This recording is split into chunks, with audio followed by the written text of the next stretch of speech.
So teach me how not to lose all my money in the upcoming recession that we're about to witness, or that we're already living in. So first of all, everybody knew this was coming, and it's a long time. You know what I mean? The market's been going up since 2010. I used to buy houses for $40,000. They're worth $600,000. Same exact house now. So now, what's happening is this is a forced recession, by the way, because the unemployment rates were low. Everything was going beautiful. And then, you know, they had to be like, well, you know what? If a guy bought a house for $60,000 in 2010 and now it's worth $600,000, and the inflation rate, they supposedly say is 8%, but I don't know anything that's only gone up 8% to you. Gas is up 150%. Houses, like I predicted, went up double what I thought they were going to do because the supply chain is low and they gave away trillions of dollars. Where's that money going to go? It's going to go back on the street, right? So now they have to force a recession to slow things down, right? So when you look, the one thing that hurt the real estate the most that's going to hurt it badly, and it's not even going to be that bad, and I'm going to tell you what it is. It's the interest rates are going up. Everybody's looking, well, it's extremely obvious, right? Of course. But what they don't understand is that's not going to control the housing market. If a 2x4 costs $8 and a permit to build a house costs $30,000, $40,000, and a lot is $200,000, how's it going to drop in value? And what they're not telling you is the hedge funds own 30 to 40% of the single family homes. So why would they? Is that how much they really own? Of course, like BlackRock and shit. Blackstone. Yeah. Well, there's a bunch of them. I've sold thousands of houses to investors who eventually sold them to hedge funds. So it's like this. Here's how it works. Supply and demand, right? Rents have skyrocketed. Florida is the third most populated state in the United States. People come here every single day, right? It's hot. We don't have any state income tax. People want to be here. Luxury Airbnb, $700 to $1,000 a night. The money is still flowing, but they shut the faucets off. So the next way they're going to lower the values of the homes, watch out. When you sell something, you're going to have an appraisal review. The banks are like, oh my God, they're going up too fast. So what they do is the appraisers put the brakes on. But I'm going to tell you how to defeat all that. That's irrelevant. I saw on Instagram, I saw a meme that said, which it's a meme on like a hip hop meme page, which validates it in my opinion, that said that, sorry, I apologize in advance. My brain is like human soft serve today because I got really fucked up last night at the hockey game. Tough game. Yeah, bro, that was a tough game. Horrible. I'm not really a big hockey fan. I just kind of got into Exciting. I love it. The fight. It's so much fun. It's incredible. It's like going to a fight, but like there's a little bit of hockey. It's like going to a soccer game with a lot of fighting and no crying. It's fucking cool. Amazing. I really like it. Super high energy. Mm-hmm. So, yeah. Anyways, that meme that I saw, it said that Florida is now the most expensive state to live in. Well, that's not true. It's not true. California, okay. New York City. But regardless of that, here's what's happening. The hedge funds are licking their chops because they're waiting to see the sheep dump. Like just this week, I bought 3 houses. And in the past 3, 4, 5 months previous to this, I wasn't buying much. I was just developing my dirt. So now what's happening is CNN, the Communist News Network, they're out there scaring you just like they did with COVID. They're trying to make you nervous so you could like panic. So when people are in panic mode, they just make poor choices. Okay. So when it's like this, let me give you an example. Let's pretend you're at a poker table or you're at a blackjack table and you start with $100,000 in chips, right? And you got $1 million in chips in front of you. How much have you made? Or how much have you made? If I started out with 100, now I got $1 million, I made 900. You made 0 because you haven't cashed in yet. You understand? Okay, yeah. You didn't go to the cashier. So if you don't sell your house, you're not losing. You're not making. But it's people's perception. What people perceive to be real is real, right?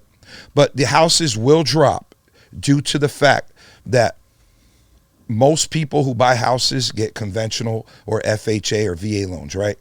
But what they're not taking in consideration is the hedge funds buy houses to rent them because the rents are astronomically high. Plus the houses go up in value and they depreciate the assets and it's better for them on their taxes.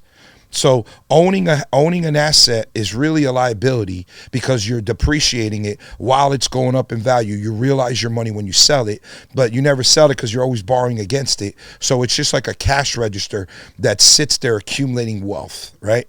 The regular person's taking a beating because they don't know the system, they don't know the game. This is basically their nest egg is implanted in this house.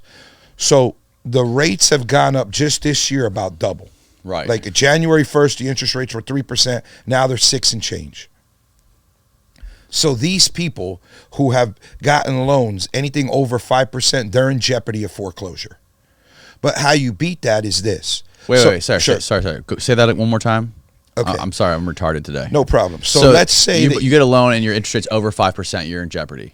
Right, due to the fact that your payment has escalated in price. You know what I mean? Like if you go right now and you look up amortization schedule, right, and you put up $500,000 30-year loan 3% compared to 30-year loan 6%, look how much more money you're paying for that debt, right? Right. So these people, their houses will drop, and then if they bought a house for $600,000 and they put 10% down, so that means they owe $540,000, right? Mm-hmm. In 6 months, the house is worth $500,000. So now they lost their down payment plus they lost $40,000.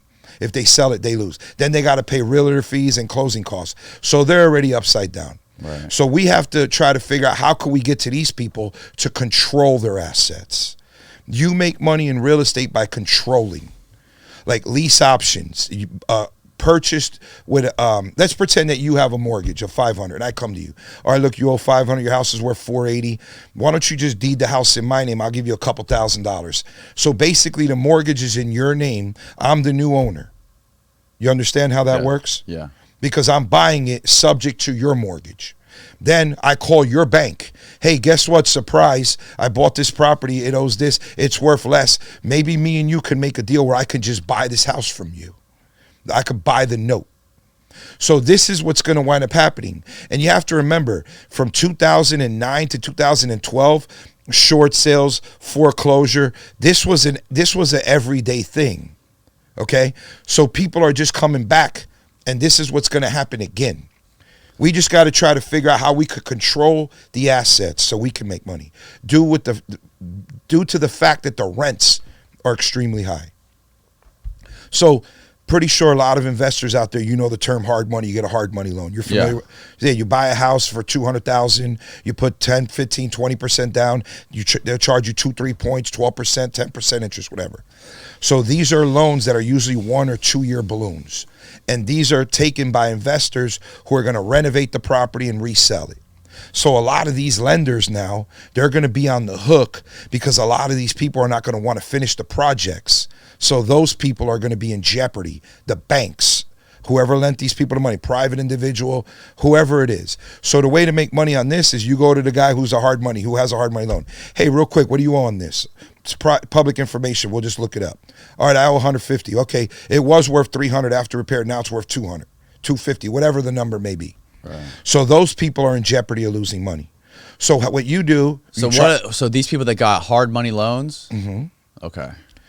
They bought the property to renovate it due to the fact that the properties were escalating 2 to 3% a month. Right. They're thinking no matter what, the longer I take it, the more I make. Right. So now if it takes a little downfall, those people are going to be nervous because this is an investment. They don't live here. And most of these times, the property they lend you based on the asset, not on your credit situation. And most of these houses are owned in limited liability corporations. Mm-hmm. And if the lender doesn't make you sign a personal guarantee, you could just give the property back and it doesn't really affect you. So you need to source these properties, get a contract to purchase it, and negotiate with the lender. So let's say a lender, let me give you how you negotiate. Let's say you owe $200,000 at 12% 1 year balloon. You call the lender, hey, guess what? Your guy that you lent the money to, I think he's having difficulties, he's going to pay you. I want to purchase this asset. Why don't you give me a 5 year balloon at 3%, 4%? He's like, no, why would I do that? I'll just take him in foreclosure. Okay, so let me just put in a limited liability corporation, claim bankruptcy, and you can't even contact me legally. So this is, now it's like when 2 rocks hit together, something's going to break. If 2 rams are hitting their heads together, one of them will fall, right? Right.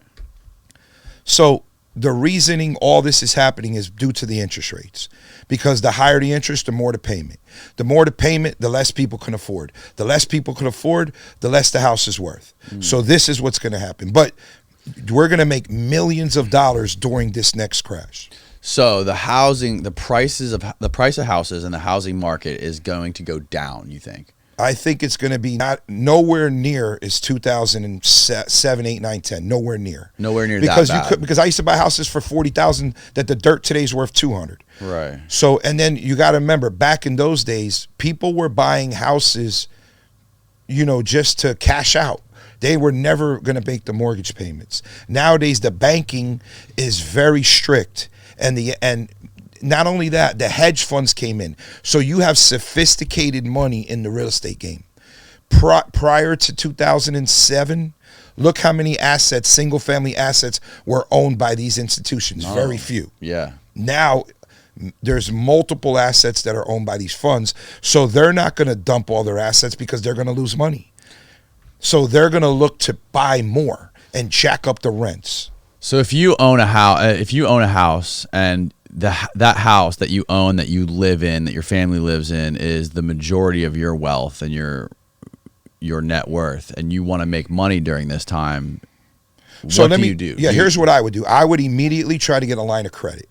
I would go to a bank and say, hey, look, my house is worth $600, I owe $250. Give me a 80%. So basically, I want to take a line of credit based on your my equity. Right. So how a line of credit works is you pay a payment while you're using the money. So if you're not using that money, you don't have to make a payment. You understand that, correct? No. Okay, so a line of credit is like this. You got a $500,000 line. Let's just say it's 6% interest only for round numbers. Okay. So you borrow $100,000. Okay. At 6%. That's right. $500 a month you're paying for that $100,000. That's just the interest. Right, interest. But you could buy a house. Like I bought a house yesterday for $105,000. I'm gonna sell it for $150 in a week. Right. So the point is, you're making money with the money that you have. You're using your equity to create wealth. Right. So this is what you want to do immediately before the house's values go down, because everything is based on current value. That makes a lot of sense. So you want to go out there immediately, get a line of credit. You're only going to make money while you use your money. Well, obviously, you're not going to go out there and buy a car, get a new kitchen. Don't do that. Wait for when people's ribs are showing where they need to liquidate, and then you go in there in a strong cash position. Because like I told you before, there's only 3 types of buyers. A buyer who pays cash, closes the day the title is ready. Mm-hmm. You got a pretend buyer who needs exit strategies, inspection periods. And then you have the buyer that needs to call mommy and daddy. Mommy and daddy's the appraiser and the bank. Yeah. But when you have cash on hand, you're going to go out there and hit home runs. So when you go out and you get a line of credit based on your equity of your home, you have to have a piece of property to show the bank to get that line of credit for, or can you just? So get the line of basically, credit? they're going to look at your house. They're going to do their own separate appraisal. But you have to show them, like, I want to buy this with the credit. No. Once you have that HELOC, that home equity line of credit, that money, that's like a checkbook. Gotcha. Now you could go and buy whatever you want. Okay. You could go to Vegas. You could buy a car. You could buy whatever you want. It's your money sitting there. But you're still going to be at that 6%. Whatever. I'm not saying the rate. Obviously, the rate goes by your credit and by your income. Oh, so it's not based on mortgages. It's not based. No, this is a mortgage, but it's a line of credit. It's similar to a 30-year, 15, 20-year amortized loan, but this is basically a short window. Okay.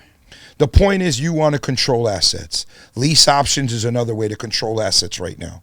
So let me give you an example of what I mean. Let's say you own a house and you can't sell it because you want the moon and it needs a lot of work. And the more assets that come for sale, the more picky the buyer gets. Mm-hmm. Right now, the buyers are overpaying in the last year because it was a limited supply. And building houses took a long time because the trusses to put the roofs up were take long. The windows took long.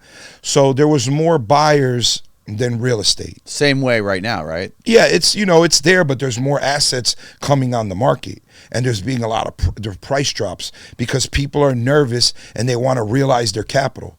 But I still think it's a foolish move because where are you going to go? Because you have to buy something else anyway.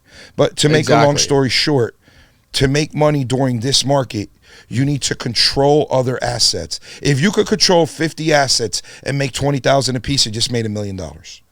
So you have to understand the value of the assets, how you could control. Like, let me give you an example. Let's say you got a house that I think is worth $500 and you owe $450, right? I go to you, you can't sell it. It needs a roof, it needs windows, it needs a lot of work. I go to you, say, look, here's what I'm willing to do. How much is your mortgage payment, your taxes and insurance, whatever? And you tell me, well, I owe $250. This nut is costing me $2,000 a month. Let's just say. So here, I could give you $2,500 a month. I could give you $10,000 down, and you have to sign this lease option where I can close it within these 24 months for this set price. And you also, this is very important, don't forget this, you would like to do an assignable lease option. So I'm going to tell you what that means.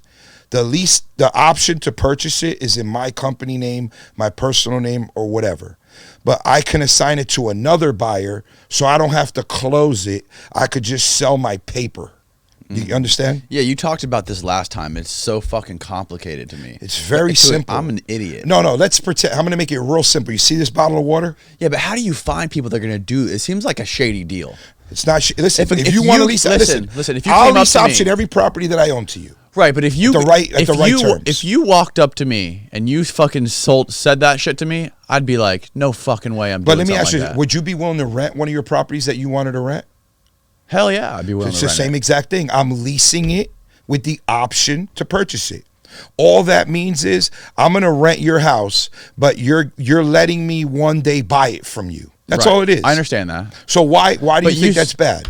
I don't think that's bad. I just think that the way that you described it with like saying that you need to have a clause in that agreement saying you can sell the paper, you can buy it at this price. When I sell the paper, here's what that means.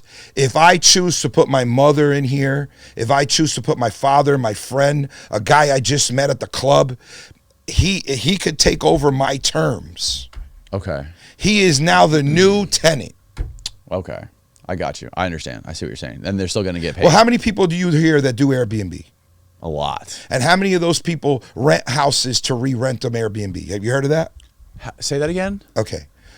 So let's pretend that you own a house. You're going really fast, and my mind's going like half the speed. No, you're fine. That's how you roll. I love it. So let's pretend that you own a house. Okay. In a desirable neighborhood. Right. And the rent is $10,000 a month. Okay. And I like to do Airbnb. That's my job. That's what you do. And I come to you and I say, listen, the rent here is $10,000. I will pay you $12,000, but I'm going to rent it. I'm going to be the guy on the hook. You're renting it to me, but I'm going to re-rent it. Airbnb. That's like subleasing, right? Exactly. You understand now? I understand. Okay. Thank you for a lot of people do that. I'm building 4 houses on the river right now. So how do you approach people like that? You just hit them up on Airbnb, or do you hit them up like you find houses that are already for rent? And I don't hit up anybody. That's not my business. But I'm just saying people do that. Okay. I don't do that business. I only work with properties that I own or I want to own. Okay. I don't pimp other people's trash. That's not what I do. If I want it, I buy it. Okay. If I want it, I figure out how to control it. Okay, so you want to own it. But there's a lot of people who don't have the resources to own things, but if they want to make money, they have to try to figure out how to control it. This is why I'm telling you. Okay. Controlling the asset is where you make money. Let's say you got $1 million and you buy 5 houses that are $200,000 a clip, right? That's $1 million, right? Yeah. Okay, and you sell them, you make $10,000 a piece. You just made $50,000, right? Right. But if I could control 100 houses with $10,000 a piece, the same $1 million, and make $20,000 a piece, I just made myself $20,000 times 100. How much is that? $2 million. $2 million. Okay. Exactly. On $1 million. Right. So the name of the business is to control the real estate. Right. Got it. And you're saying, and the reason I'm telling you this is because people are nervous now. They're looking for exit strategies. This is the way to do it. You negotiate with hard money lenders. You negotiate with people in trouble. Okay. You negotiate with homeowners. This is just phase 1 of multiple phases. Okay, let's say, we got the hard money lenders. Mm-hmm. We got the homeowners. Mm-hmm. And we got, who else? People who own land. Let's pretend you own a piece of dirt. Hold on. Sure, let's just use somebody with a house, for example. Go right ahead. I want to buy your house. Am I looking for people who have their houses listed for sale, or am I looking for people who are just random? Do I walk to my neighbor's house? So how I do it? So here's how I would do it. Me personally, I would get a good real estate agent, a broker, whatever. Right. Look for houses on the market that been there for a long period of time, and then they're dropping the prices continuously. Okay. Now, let's see how much money they owe. Let's see if they have back taxes. Let's see if there's code violations. Okay. We're trying to attack the runt of the litter. Right. The guy, like I'm telling you, he's in a situation where he needs money. Okay, yeah. So we need to, listen. Like me, we're preying on the weak. Not only that, you're preying on the strong as well. If a guy were to come to me right now, there's nothing wrong with it. I'm with it. Danny, if a guy came to me right now today, said, Bryon, look, I want to do a deal with every single piece of real estate you own with a lease option or owner finance. I'll sell him everything I own because I'm going to set it up what I want. You understand? Because when I do a deal, I want you to be happy, and I want to be happy. Right. I want everybody to be happy because I never want, here, listen, I'm not a butcher. I'm not coming here to buy the cow and butcher it and dump it, and I'm done. I mean, that's cool when there's a lot of supply, but if I want to continue to make money with you forever, I'm going to figure out a way where both of us are extremely happy so we could continue to move forward. Right. But to answer your question, every deal matters. Every deal makes sense. The only thing that changes is the numbers.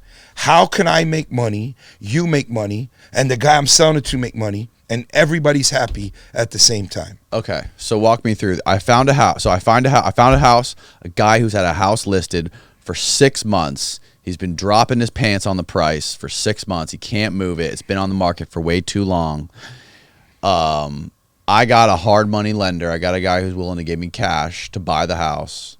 Now what? I don't want to deal with that guy. I'm talking about I want to buy that deal, but I don't need that hard money lender. Okay. You never need a hard money lender unless it's an absolute necessity. Let me tell you what I mean by that. Okay. You're the homeowner. I don't need a lender. For what? You're going to be my lender. You, the owner of the house.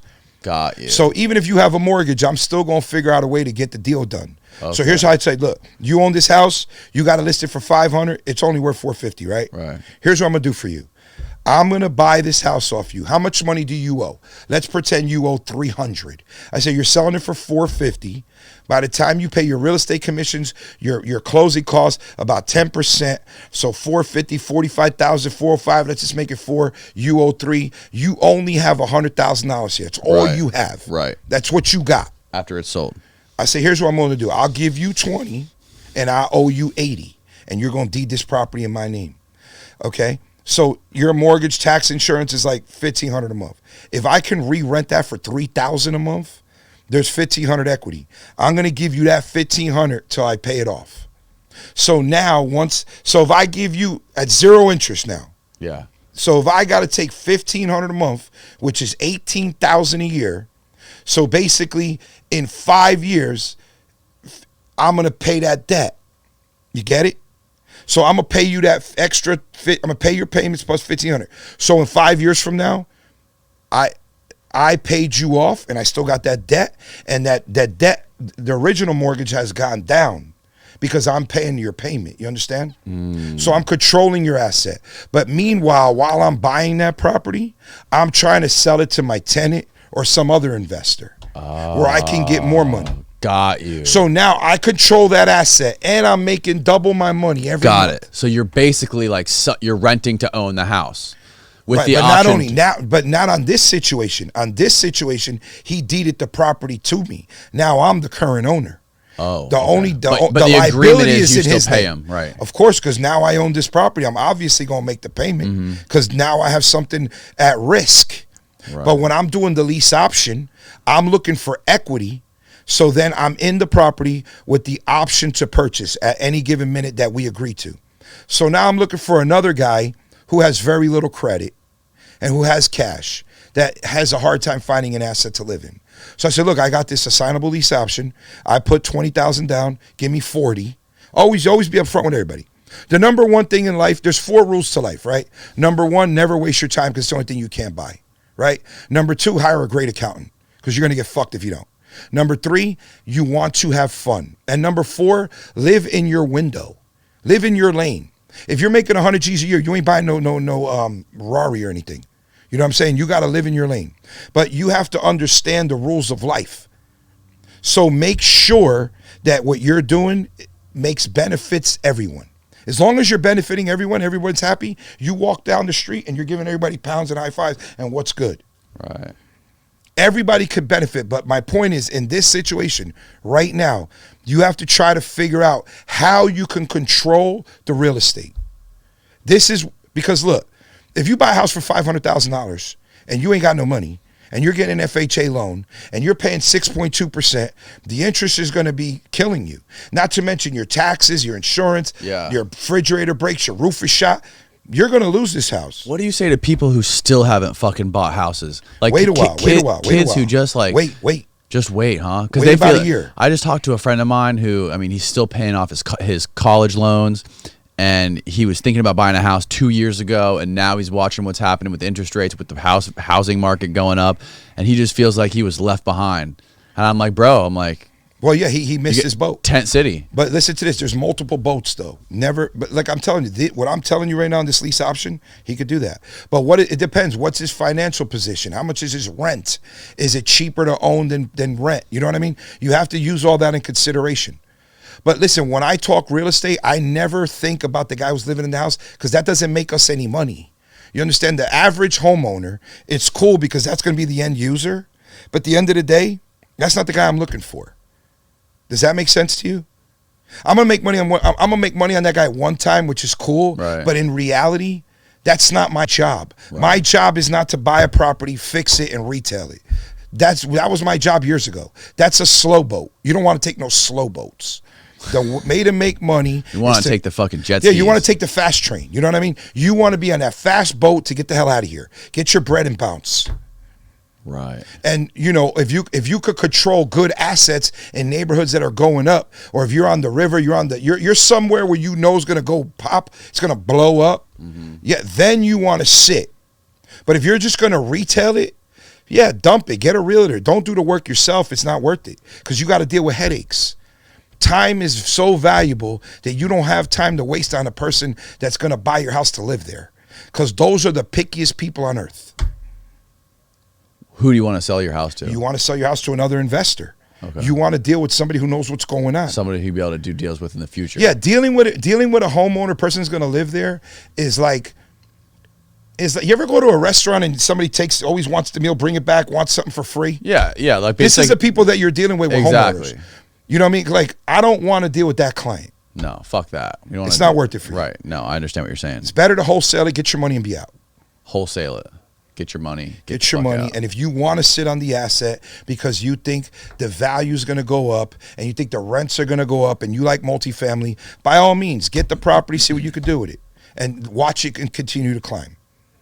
So you see this whole recession as a big opportunity to make a fuckload of money. Of course. Look, Bitcoin's collapsing, Ethereum's collapsing. Oh, yeah, I see it. Yeah, of course. But that's because Terrifying. What is that backed by in reality? Remember the last time we talked about Bitcoin, I told you I got lucky, I didn't want to talk about it? Because in my mind, that's trash. But I invest in multiple things because I get bored, A. Yeah. B, I like to have my money in different avenues. And C, I just like to see what's going on. Do you sports gamble? No, not at all. You don't? I do not gamble. I think gambling might be the thing to do in a recession like Definitely this. 100%. That's the worst thing you could ever do. I heard someone, I think Dave Portnoy said that Warren Buffett is washed up, and the way to make real money in a time like this is by day trading and gambling on sports. Well, I don't know, because Warren Buffett has probably donated 100 times his net worth. You know, Warren Buffett's 92 years old, and his company's Warren Buffett's probably worth $70, $80 billion. And he's the most conservative investor. I don't see how that guy could ever be washed up. Yeah. What is his investing strategy? Isn't he the Buy guy good that companies. Said, he's the guy who said that if for like the average person to get rich over time without like being in the business is just investing in the S&P 500 over a long period of time.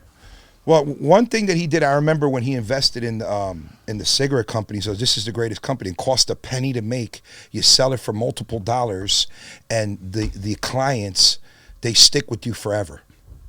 So the point of the matter is, a guy like Warren Buffett, he's always going to make money. He's conservative. He lives in the same house. He drives the same car. His money keeps growing, and he's not looking to be a flashy dude. Mm. You know, him and Charlie Munger, his partner, was 98 years old. But these people live a different lifestyle. Me, I invest in stocks here and there, but it's boring for me because I can't control it. If I can't control it, I don't want it. It makes no, it's cool long term, yeah, blah, blah, blah. But if you want to leave your kids money and this, that, and the third, that's great. But if you want to make your own money and you want to be on the block and be your own master, if you want to master what you do, you need to figure out what you're good at and make money with it. And the reason, like I told you, I love real estate because there's multiple zeros. It's a necessity. It's a luxury. And it's probably one of the only things that can't be duplicated because they make fake cows, you know, fake meat. Fake meat. Fake everything. People living in metaverses. Of course they do that. But Burger King was giving those. Now they sell out. Oh, that's the shit that Bill Gates invested in. What's it called? Beyond Meat. Right. Yeah. That took a dive. Aren't they going to try to like actually create real meat with like fucking? Aren't they going to actually try to like in a lab create or engineer, to be honest, biohack real meat? My time has so much value to me that I can't waste it on things I don't care about. Yeah. What I care about is having fun, making money, and just doing whatever the fuck I want to do. And real estate is a key to get there. And right now, believe it or not, if you're sitting in a house, you're like, oh my God, I could have sold this for $600. Now it's only $500. Who cares? If you're going to depend on your primary residence to make money, you're in the wrong game. You have to understand what the environment is and adapt, because you can't fight it. You just have to work with it. So what you just said? You just bought 3 houses in the last month or this week? Yes, three houses. Where do you find these houses? So I know almost every investor in Tampa. I know all the realtors. You got a big so people always call me with deals. Hey, I got this, because they know I'll pull the trigger immediately. I don't got to go inside. Like this house I just bought, there's tenants living in there. You can't get inside. They don't pay the bill. The water bill was $3,800. So when you deal with a big problem, you make big money, because people don't like to deal with headaches. Headaches makes the most money. So what I do is I buy it, dump it to the next guy, let him make a killing. As long as I can make my money, I love when people tell me, hey, Bryon, I bought this house from you for $200 and I sold it for $270. Thank God. Right. Because they're going to do business with you in the future. Every day. So you buy houses, you potentially would have a buyer for a house before you even buy it yourself. Yeah, of course, because how I look at a deal is like this. If I'm buying it, if I want to pay this number, I already got 3 people in my mind that I would call, and what I could get from them, and I pay below that number. Because you never go broke making a profit, so you always want to leave a lot of meat on that bone for the next guy. So what I do is I buy properties, I dump them, and the stuff that I like, that's what I keep. Okay. How many houses do you own right now? Probably about 60. But with land, apartments, but that's not my thing though. Real estate, I own a lot of real estate, but it's not my thing. The reason I say it's not my thing, I listen to a lot of people's comments on what I say. Oh, why does he dump? It's better, he's a day trader. It's better to hold. Oh, okay, really? If you're working with a certain dollar amount and then you're going to go buy something for $2 million, how you going to buy the next thing for $2 million? And this next one for $5 million, the next one for $8 million, and this one for $500,000. Where are you getting this money? The banks ain't lending you the money. Can't you just put the other shit up as collateral? So what you're saying is, excuse me, you want me to cross-collateralize my other assets to purchase this one? So basically, let me ask you if you would do this. Let's pretend that you want to borrow $20 and you got $500 in the bank. Okay. Are you going to put that $500 to borrow $20? Are you going to let them sit on that $500 and you can't reuse it now? Hell no. Exactly. Same thing with real estate. Okay. Real estate is like this. It's going to go up to a certain amount. But what I like to buy is land with certain zonings, because you look at the future land use. I bought a trailer park in 2020 for $1 million. I listed it for 4.5. I got 3 buyers already on deck, and they want to do affordable housing. But the reason I don't go with them is because they want to take so long to close. So, and then, the way to make money in the real estate, if you're going to sit on it, you have to build. Buy the piece of dirt, split the lot, build, sell, build, sell. Bring partners in.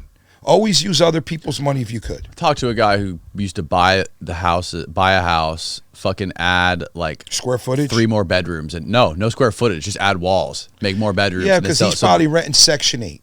But right, so basically he's taking 1,000 square foot 2-1 and making 2 closets and getting big checks. But is he pulling permits for this? I don't fucking know. Okay, but my point is, in life, if you take a shortcut, you're always going to get screwed. especially nowadays. That right there is only good for rental income based on Section 8, because Section 8 standards are based on bed and bath count. But that's not what I do. That's like but that's what you're doing with land, right? You say you buy a big chunk of land, section it off. So let me give you an example. I just bought a piece of dirt on the river, right? One of my buddies came to me and said, "Hey, Bryon, I got this deal." What river? The Hillsborough River. Okay. Hey, I got this deal for $1 million. Okay. $1 million, not bad. We bought the dirt, and then there was another little lot. We paid $130. Then we had to clean it, knock the houses down. By the end of the day, we're in the lots with the docks and everything for like maybe 1.4 for four lots. Those lots are worth $700 a clip. Right now, that's 2.8. We double our money just if we dump the land. Right. So what you want to do is you want to get dirt. Let's say a house with a double lot. So in Tampa, you got a RS50, means 50 feet frontage, 5,000 square feet minimum. So most lots are 50 by 100. So if you got a house that's 100 by 100 with a house, you buy that, you split it, you split the lot, you sell the house, now you build. So you have to understand that game. That's a little complex. I don't really want to talk about that. That makes sense to me. Well, that's what I do every single day. So I make money on the trash that I buy to dump, and I use the money to facilitate my projects. Right. And I don't borrow money from the banks like I told you. The banks is the least place. That's the last place that I would go to get a loan. Because they don't want to lend you money. A bank does not want to lend you money.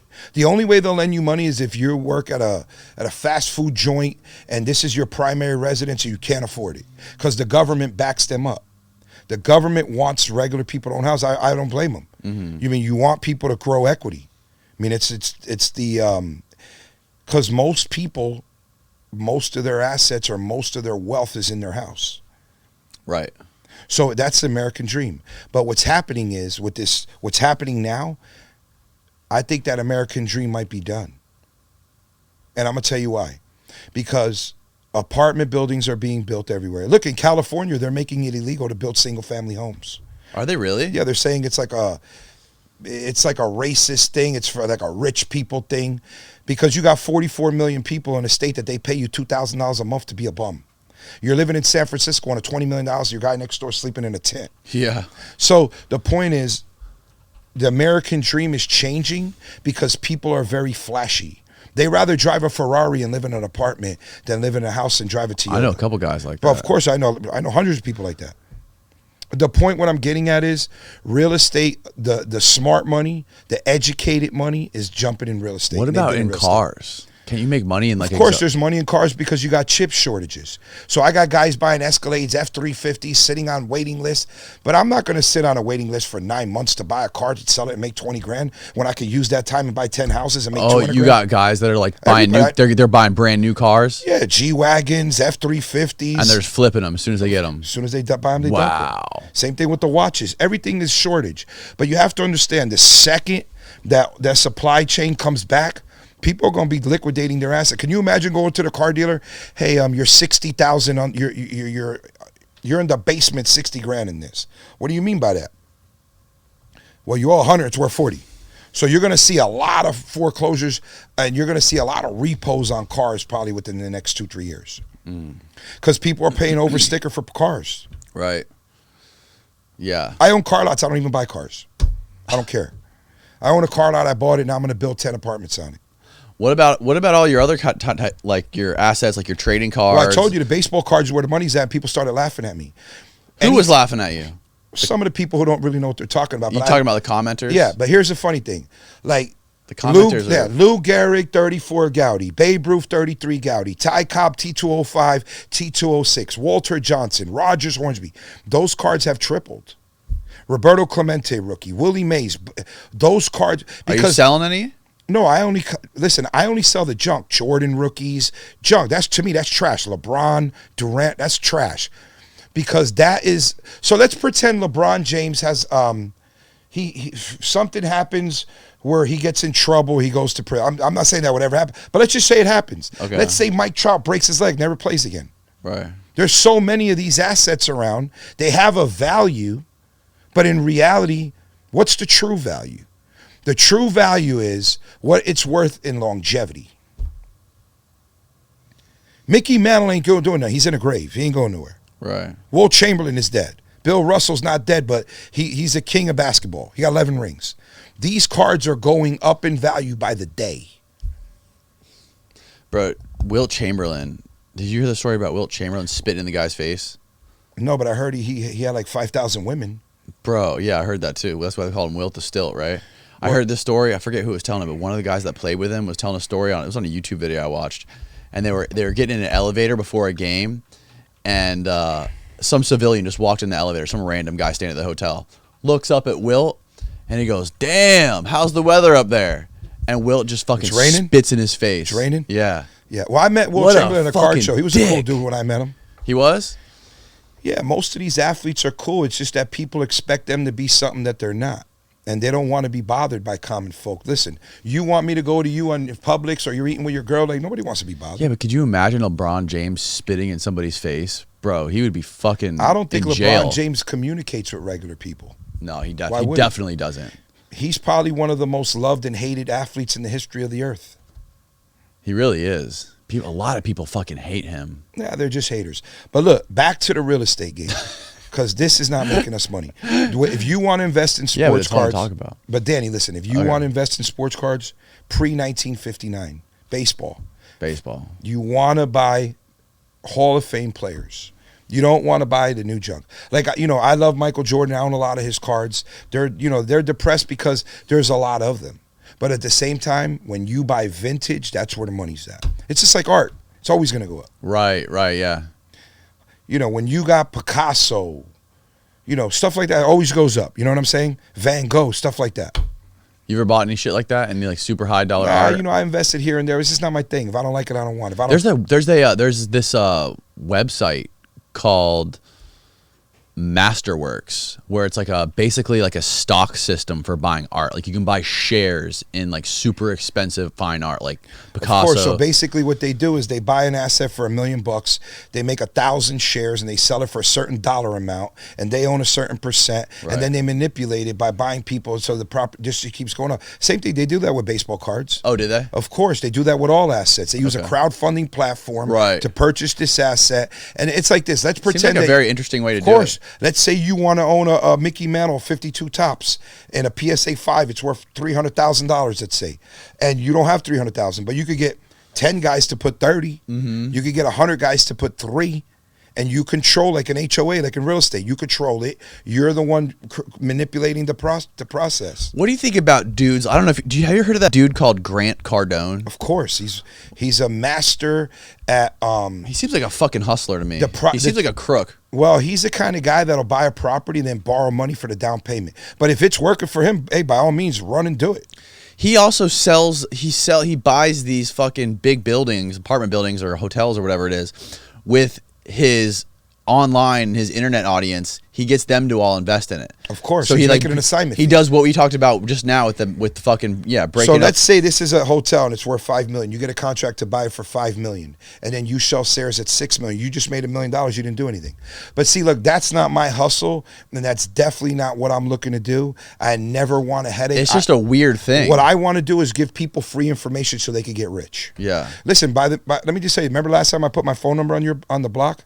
I must have had 700 to 1,000 phone calls. Did you really? Minimum. Fuck yeah. And I want to thank everybody who called me, and I just love you guys, and I hope whatever information I gave you helped you a little bit. We got I think we have a little bit of a remnants of a real estate following on our show, because we used to do a lot of real estate stuff on here. Of course, real estate is the key to make money. What other business do you know that you can make millions of dollars and not have a high school education or nothing? Unless like you're like a YouTuber or something. Yeah, I don't know. But think about it. In the real world, bro, the world's crazy. People don't want to interact with people anymore. What do you think's going to happen with all the NFT shit? Well, the NFTs are taking a beating because in reality, what are they backed by? You know, a friend of mine is making NFTs with the sports cards, and it's backed by the sports card in a vault. And eBay charges like 12 to 13%. So basically, they're just pimping the bully, like I talked about. They're pimping the bully. Of course they are. They're taking your assets, and you're selling. You're doing all the work, and they're making all the money. So a buddy of mine's making a new thing. It's called Gem, right? He takes the card. So let's say this card is worth $1,000. Okay. You put it on his site. You sell it. You pay 3%, and it goes to the next guy. You understand? They hold it in their vault. If you want it, they'll bring it right back to you. This is going to take over the whole sports card industry. Wow. Because if you go to a trading show, which is cool, you know what I mean, you buy, that's what I did for multiple years. Go there, buy, sell, trade, right? But you know, you got to travel, you got to go here and there. But a regular collector, Yeah. where are they buying? At these auction houses that charge a 20% VIG, or eBay, where the seller has to pay 13%, so he's going to jack it up. So there's no free market there. It's manipulated by these big conglomerates, these big monopolies. Right. But is the stock market really that much more credible or more real than the crypto market? Like how much more real is it? Well, if you look at the stock market, sure, they're selling products, right? But that's I mean, they're selling a piece of their business. Right. When you buy a stock, you're purchasing a piece of the business. And when the Feds had the interest rates at like 0.5%, you're borrowing money, right? So you're paying more for the stock because the money's costing you very little. So now you're able to look. Netflix was at $700. It's like $170 now. Tesla was like about $1,100 in the beginning of the year. It's like $700 now. Okay, Apple was like at $200. It's $130. Everything is dropped. Bro, Roblox was at $120. Now it's $30. So if you look, everything's being devalued. And then, you know, they're trying to blame it on inflation, but in reality, you're raising the interest rates. When you raise the interest rates, you have less buying power. So how many times in your life, or you've studied, where the government basically tell we want a recession? That's what they're telling you. Right, right. Why do you want a recession? You know why they want a recession? Let's say you're average Joe in 2010 and you bought a house for $70,000 with a 3% FHA loan, right? The seller gave you a 6% concession. He paid your down payment and your closing costs. Your mortgage payment's $300. Your house is worth $600,000 now. You owe $50,000. You put nothing down. You never had $1,000 in your bank account. Now you got $500,000 in cash. If you sell it, you think you're going to be a liberal communist now? Hell no, you're going to be a conservative. So in order for the liberal communists to stay in party, they got to figure out a way to screw you. And this is the number one way to screw you. Destroy people's assets. It's not about inflation. They lied about inflation. Inflation is what the market will pay. If the gallon's $6 of gas and you're willing to pay it, pay it. If everybody stops driving, it'll be $2. And look at what the tax is on that. You know what I mean? Yeah. Holy shit. So you have to understand reality. Reality is when you're looking at a market and they gave away $30 trillion. You don't think insane, yeah. Yeah, listen. Let me ask you another question real quick. I'm not political because politics does not make me money. I hate politics. Not at all. But if you got a student debt for 50 G's and you're going to wipe it out, I'm going to pay for it. Taxpayers pay for that. So if a high school dropout who's a plumber, why would he pay for a lawyer's schooling? How does that make sense? Can you answer that?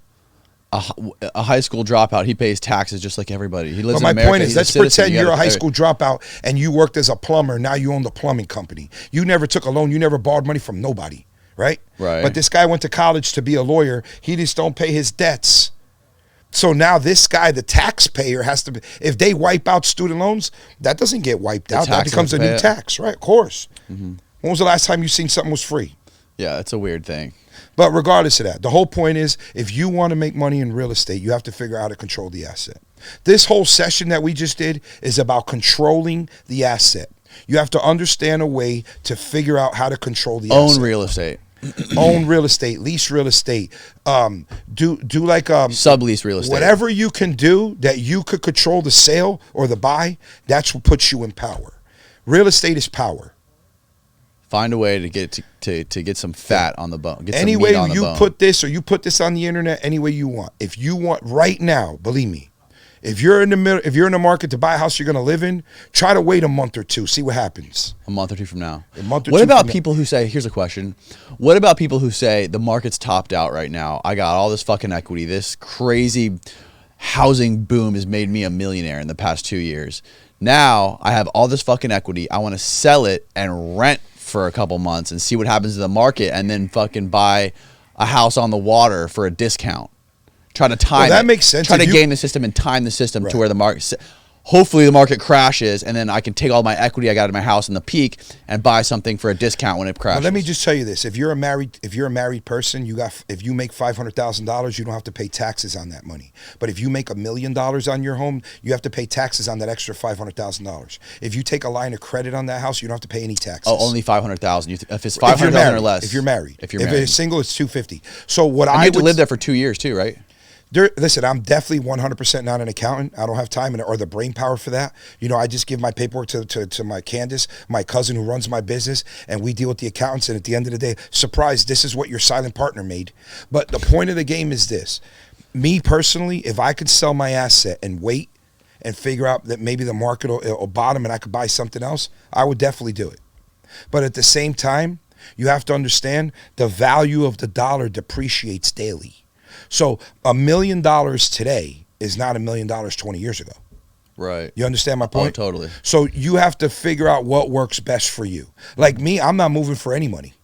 When I'm going to uproot my family and move to make a couple hundred G's, why would I ever do that? Right. Where am I going to go? I could build a brand new house, so what? It's not going to be where I live. If you don't like your place, dump it. Get your money, be out. Right. If your goal is to keep moving up the ladder, could create bigger debt, higher taxes, why not?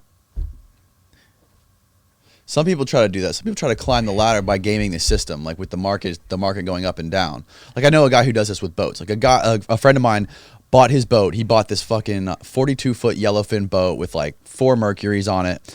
Bought it for cash from a guy in Boca Raton for like $600,000 a couple years ago. Mm-hmm. He's getting offers on it right now for like $900,000. Right, so he's making a 50% profit in that time, and you got to pay to store it, you got to pay to insure it. You could buy a Mickey Mantle rookie for $600,000 and put it in your closet and sell it for more than $1 million, and it costs you zero to sit on it. What I'm saying is, there's people that try to climb the ladder like that. That's a beautiful thing. Yeah, that's a beautiful thing. Everybody wants to create wealth. And if you could buy something and push it and make money and you know about it, by all means do it. But how fucking bad would that suck if you uprooted your family out of your house and sold it for a profit, thinking that the market's going to crash and it never fucking crashes? Meanwhile, now you're on the sideline. Even if the market watching drops, the fucking thing go up. So if you ever study real estate, even when the market goes up and down, the next time it goes up way higher. The watermark always goes up, always goes up. Because people remember paying X for something.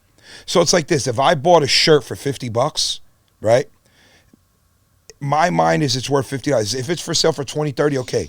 But when it goes up, if it's $100, it's $100. That's it. Because everything moves forward. Yo, check that camera real quick.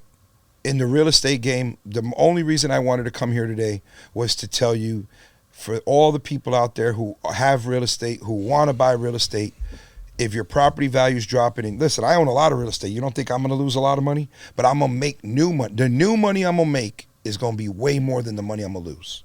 Mm-hmm. And I'm not really losing money because I stole my assets. There's just the equity might drop, but just imagine how much new money you're going to make when you start robbing other people's goods. Mm. You know what I'm saying? When you're buying properties for people, they're just getting nervous. People who get nervous, they're the ones who destroy the market. Right, when they sell for a discount, right? Yeah, why sell if you don't have to? Mm-hmm. But, you know, like I said, the government is forcing a recession. I have never in my life seen when a government has forced a recession. And why? And you think they're forcing the recession to fucking depreciate, to get people's assets to lose value? Well, you know, I mean, that could be far-fetched, but I just think that they're trying to depreciate assets because the inflation is too high, and the regular person doesn't make enough money to sustain themselves. Right. If a car costs 40 G's before this COVID, and now it's 70, and a house was 200 and now it's 350.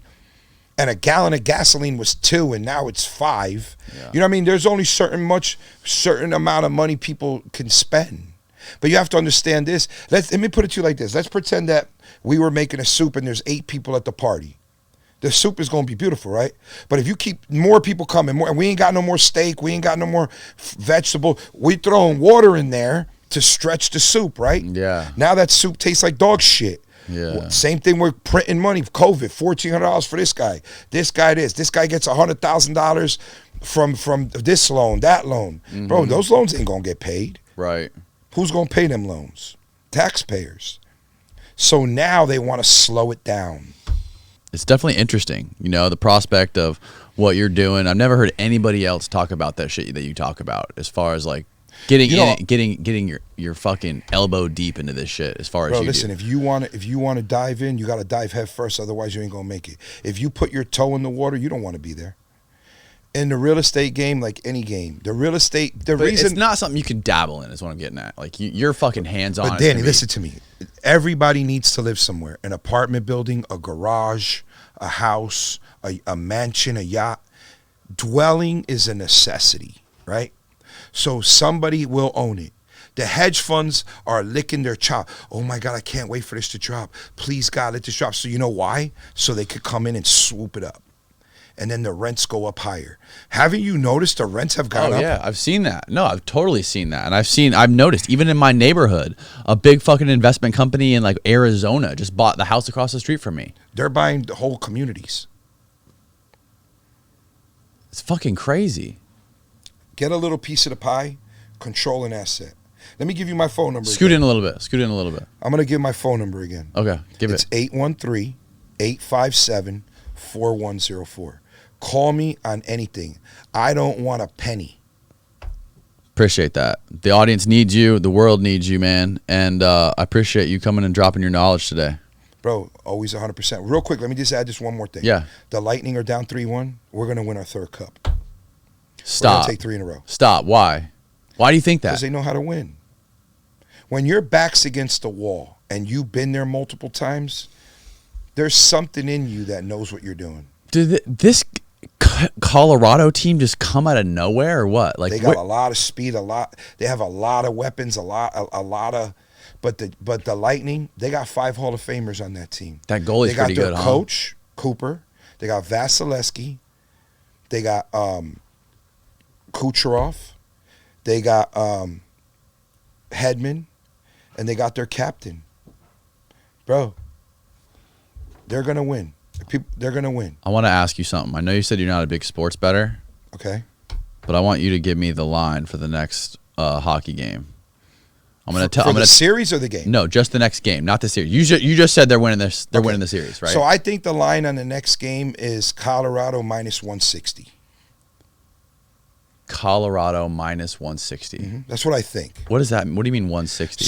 So I just look at like right now. So I'm basically, on my bookie. you have to bet $160 to win 100 if you think Colorado's going to win. Okay. So on the backtrack, if you bet 100 on the Lightning, you will win 160. Got it. Okay. So right now, the Lightning are plus 1.5 points. Yeah. Okay. AKA minus 170. Okay, right. So it's close to what I said. So that means if you bet $100 on the Lightning, they'll pay you 170 if the Lightning win. And that 1.5 means that the line is that they're gonna win by 1.5 by points. minimum. So basically, it's like 2 goals because there is not a half a goal. So exactly. if they win by 1 goal, if you bet that line for Colorado, yeah. If you bet that they win 1.5, if they win by 1 goal, you lose. If they win by 2 goals or better, you win. Right. So they are plus 1.5. And the over/under is 6 points. Yeah, so 6 goals total. So what would you do? If I wanted to parlay the over/under? I told you the Lightning are going to win. So money line, or do I would take it all. I would parlay that whole thing. I would take the over on the 6. I would take the 1.5, and I would bet the Lightning. The Lightning plus 1.5, or just Lightning straight up to win? I would take the Lightning straight up to win. Straight up, and money I line. take that 1.5 because obviously. Oh, you would take the 1.5? Of course, because they're giving you a goal. Yeah, but you win less money if you take the 1.5.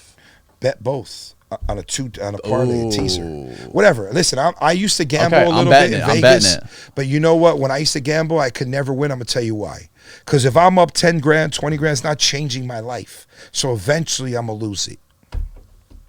True. That's why you don't gamble anymore. Why should I? If I win 10 G's, I'm not even happy. It's a waste of your fucking time, isn't it? Of course, I go, bet a little bit here and there, but it's really not fun for me. What is the fun of gambling?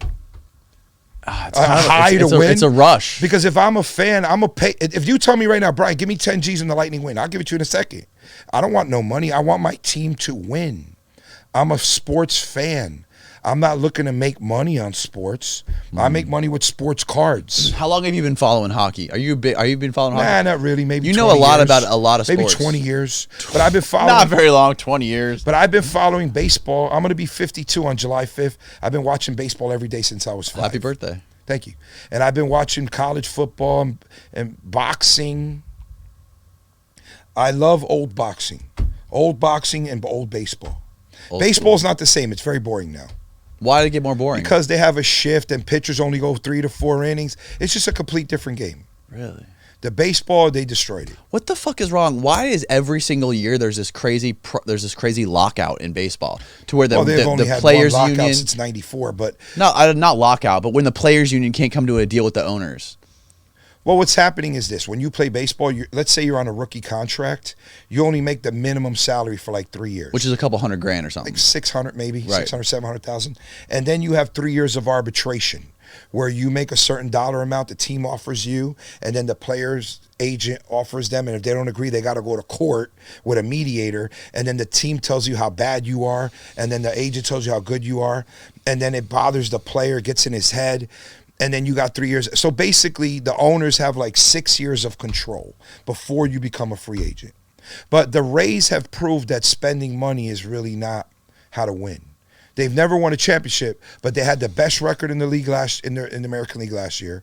They had the best record in 2020, made the World Series. So money, see, when players make big money on free agency, what's happening is they're getting paid for past performance. So so the owners, they've come to the conclusion like it doesn't make sense. Do you think you'd ever own an MLB team or a sports team? Well, I don't have enough money for that because the cheapest team is probably $1.5 billion. Well, do you think you'll ever have enough money to do that? Nah, because money doesn't really faze me like that. I make money for a sport. I like to live modest, and I make money. But it's for me to own a team it's not even feasible, so I wouldn't think about it. You're not into like owning. Some people are into owning shit because it's like big and it's like. Well, I'm legacy. into the sports card game. I love that. I mean, like when I'm even with real estate, like some people have the mentality of like, I want to own this big, beautiful building on this big fucking road that everyone drives by because it's like solidifies my legacy. Right, exactly. Legacy. Well, I have a lot of nice properties. Like one day, if you ever have bored, I'll drive you by them. But that's just not my thing. My thing is real estate is a tool to make money. If you're a carpenter, you got a hammer, right? That's your tool. Yeah. If you're an electrician, you have your tools, right? So real estate is a tool for me to make money.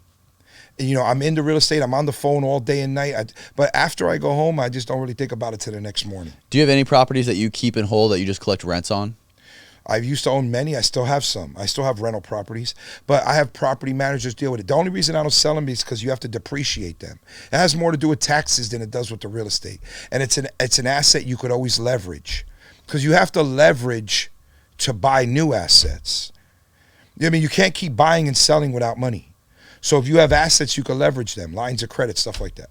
Okay, so it just works. It just works as like a tool for you. Yeah, it's like this. It's like, so let's just say you buy 20 properties and they're $500,000 a piece. That's $10 million. For you to acquire that, you have to have money somewhere, right? But money sitting in a bank is losing money due to the fact of inflation.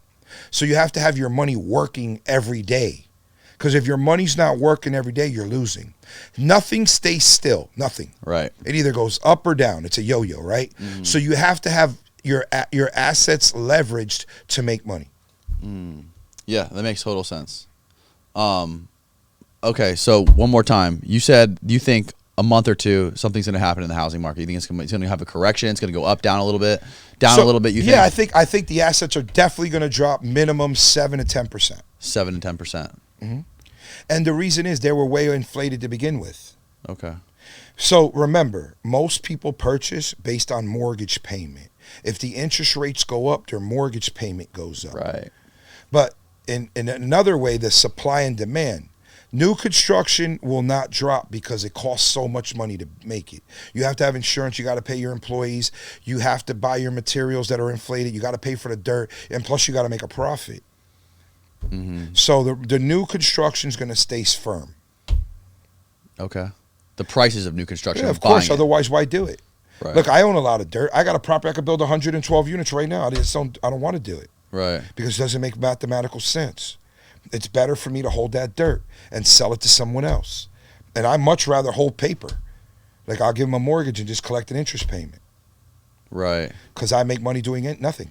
And God forbid they don't pay me, I've confiscated. Take it, repo it.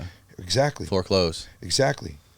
But you're going to see a lot of change in the market. It's going to be fun. We'll do this again, and then we'll see where we're at. Cool. All right, everyone. You got Bryon. What's your number again? 813-857-4104. Bryan's available for you for any sort of real estate advice. Let me see how many calls I investing. missed. This is investment advice. Well, we're not live. No, I know. Doesn't matter. Oh, okay. I missed 27 calls. 27 fucking calls? Jesus Christ. Yeah, I got 2 closings. Go get to work.